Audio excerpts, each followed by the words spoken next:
સરદાર વલ્લભભાઈ પટેલની 150મી જન્મ જયંતિના ઉજવણી નિમિત્તે સરકારશ્રી દ્વારા આપેલ સૂચના મુજબ સમગ્ર ભારતમાં યુનિટી માર્ચ પદયાત્રાનું જે આયોજન થયું છે એમાં નવસારીના આયોજનમાં 16 થી 21 નવેમ્બરના વચ્ચે આ 4 વિધાનસભા વાઇઝ આપણું આયોજન રહેશે.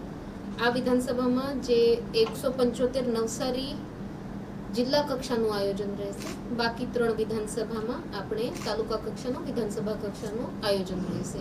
આ યુનિટી માર્ચમાં આપણે પદાધિકારીશ્રીઓ, અધિકારી, શાળા કોલેજના બાળકો, નાગરિકો આ બધા ભાગ લેશે.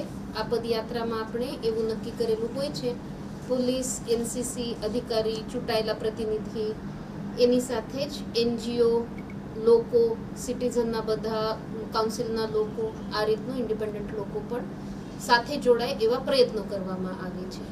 આપણા લોખંડી પુરુષ તરીકે સરદાર વલ્લભભાઈ પટેલના 150મી જન્મ જયંતિના પદયાત્રામાં જોડાવા હું બધા નાગરિકોને અપીલ પણ કરું છું. આનું પ્લાનિંગ આપણે 16/11 જિલ્લા કક્ષાની 175 નવસારીમાં થશે, જેમાં ફુવારા સર્કલથી ઇટાળવા આ મોટો વિસ્તાર છે.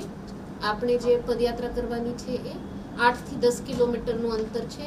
તો આપણે ફુવારાથી ઇટાળવા 3 રસ્તા, વાંસદામાં સીતાપુર અંબાજી મંદિરથી મનપુર આઈટીઆઈ થઈને ગાંધી મેદાન વાંસદા, જલાલપુરમાં ગાંધી કુટીર કરાડીથી દાંડી પ્રાર્થના મંદિર સુધીનું આપણે ગોલ રાઉન્ડ લીધું છે, જેમાં 6 થી 8 કિલોમીટર થઈ જાય છે.